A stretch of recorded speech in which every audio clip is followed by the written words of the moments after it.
ചെങ്ങന്നൂരിൽ നിന്നും എറണാകുളത്തേക്ക് യാത്ര ചെയ്ത കുടുംബത്തിന്റെ 16 ലക്ഷം രൂപ വില വരുന്ന സ്വർണ്ണാഭരണങ്ങൾ ട്രെയിനിൽ വെച്ച് നഷ്ടപ്പെട്ടെന്ന പരാതിയെ തുടർന്ന് RPF ചെങ്ങന്നൂർ CIAPയുടെ നേതൃത്വത്തിൽ എറണാകുളം മുതൽ ചെങ്ങന്നൂർ വരെ റെയിൽവേ സ്റ്റേഷനുകളിൽ ഉള്ള CCTV കേന്ദ്രീകരിച്ച് പരിശോധന നടത്തി.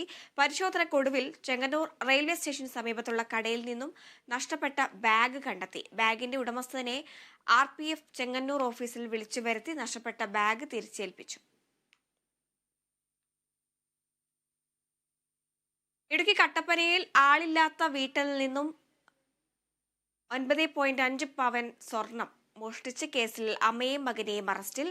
മോഷ്ടിച്ച സ്വർണം നെടുങ്കണ്ടത്തെ സ്വകാര്യ പണമിടപാട് സ്ഥാപനത്തിൽ പണയം വെച്ച പ്രതികൾ 4 ലക്ഷം രൂപ വാങ്ങിയതായി തെളിഞ്ഞു.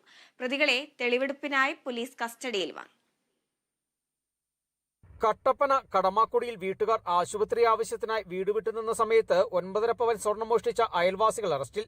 തമിഴ്നാട് സ്വദേശികളും ഇടുക്കിയിൽ വിവിധ സ്ഥലങ്ങളിൽ വാടകയ്ക്ക് താമസിച്ചു വരുന്നതുമായ മുരുകേശ്വരി രമേശ്, മകൻ ശരൺകുമാർ എന്നിവരെയാണ് കട്ടപ്പന പോലീസ് അറസ്റ്റ് ചെയ്തത്. ജനുവരി 23-ന് ഇവർ വാടകയ്ക്ക് താമസിച്ചിരുന്ന വീടിന്റെ അടുത്തുള്ള വീട്ടുകാർ ആശുപത്രി ആവശ്യത്തിനായി പുറത്തുപോയിരുന്നു. ഫെബ്രുവരി 2-ന് തിരിച്ചു വന്നപ്പോഴാണ് വീട്ടിലെ അലമാരിയിൽ സൂക്ഷിച്ചിരുന്ന 9.5 പവൻ സ്വർണം മോഷണം പോയ കാര്യം മനസ്സിലാക്കുന്നത്. തുടർന്ന് കട്ടപ്പന പോലീസിൽ പരാതി നൽകി. പോലീസ് നടത്തിയ അന്വേഷണത്തിൽ വീട്ടുകാർ പുറത്തുപോകുമ്പോൾ താക്കോൽ ഒളിപ്പിച്ചു വെക്കുന്നത് മനസ്സിലാക്കിയ പ്രതികൾ സ്വർണം കൈക്കലാക്കുകയായിരുന്നെന്ന് കണ്ടെത്തി.